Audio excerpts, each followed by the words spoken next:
शनि प्रदोष का बताया, सोम मंगल बुध गुरु प्रदोष तक का बताया। रवि प्रदोष का आज है।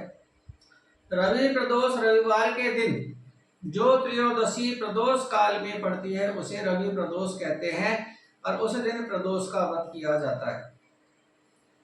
रवि प्रदोष भगवान शिव और माता पार्वती के लिए तो होता ही होता है, साथ ही सूर्य देव की विशेष कृपा के लिए भी होता है। प्रदोष काल में जब हम शिव आराधना करते हैं, शिव का पूजन करते हैं, तो रोग और मानसिक तनाव, पितृदोष, नेत्र कष्ट और आत्मबल की कमी को दूर करता है। रवि प्रदोष मानसिक तनाव, रोग, पितृदोष, नेत्र कष्ट और आत्मबल की कमी को दूर करता है।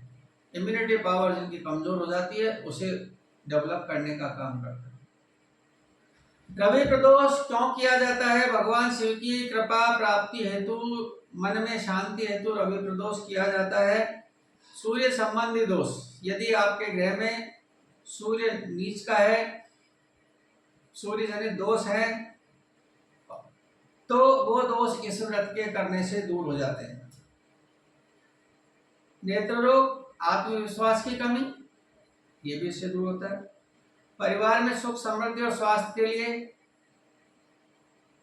पाप क्षय और आध्यात्मिक उन्नति के लिए, संतान मान सम्मान के लिए, और किसी भी क्षेत्र में यदि हम काम करते हैं तो उसकी पूर्ण सफलता की कामना के लिए यह व्रत किया जाता है।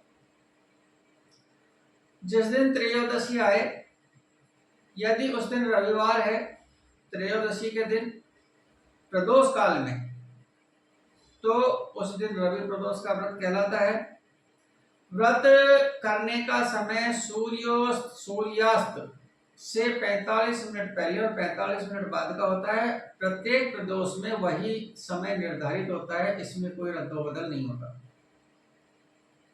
कहते हैं उस समय पूजा की जाने वाली पूजा अधिक फलदायी होती है। रवि प्रदोष व्रत कैसे करें? सभी प्रदोष का एक ही नियम है, कोई विशेष बदलाव नहीं है। प्रातः ब्रह्म मुहूर्त में उठें, शौचालय से निवृत्त हो, स्वच्छ पीले कपड़े पहने, सूर्य जैसा रंग होता है, नहीं है तो सफेद पहने, और वो भी नहीं है तो जो आपके पास अवेलेबिलिटी है, उपलब्ध है, वो पहने। तन मन धन से शुद्धि का ध्यान रखें। सूर्य देव को तांबे के पात्र से जल अर्पित करें। सुबह जो सूर्य भगवान को अर्घ देते हैं वो तांबे के पात्र से दें। ओम घृणी सूर्याय नमः मंत्र का जाप करें और ध्यान करें कि मैं भगवान शिव और सूर्य देव की कृपा हेतु रवि प्रदोष का व्रत कर रहा हूं। आज का रवि प्रदोष का व्रत मेरा प्रभु सफलता पूर्वक पूर्ण करना।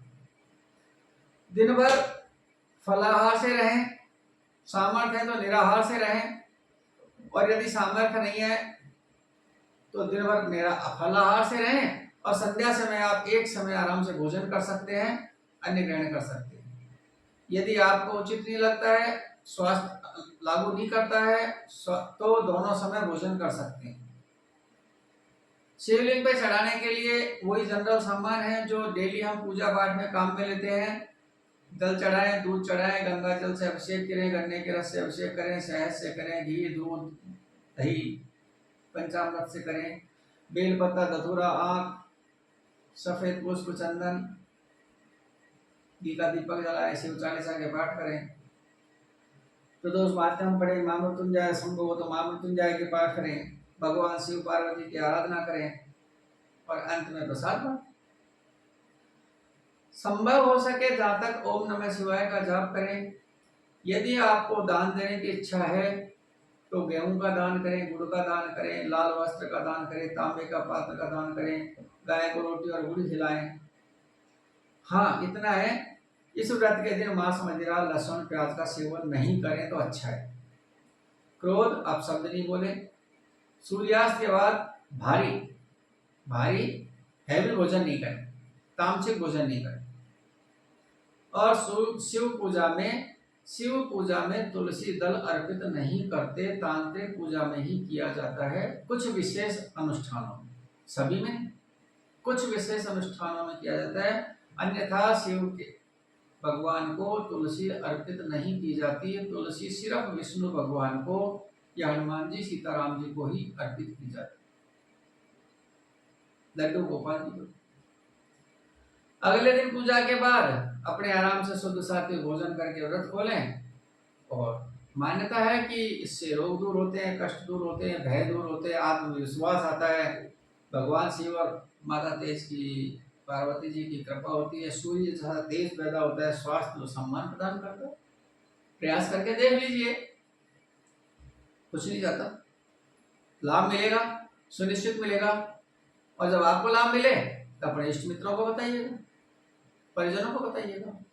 आपको लगता है इस चैनल के माध्यम से जो जानकारी दी जाती है आपके लिए लाभप्रद है, समाजोपयोगी है, तो इसे चैनल को सब्सक्राइब कर लीजिएगा। जो हमें समय समय पर जानकारी मिलती रहेगी आप तक पहुंचाते रहेंगे। शुभम शुभम।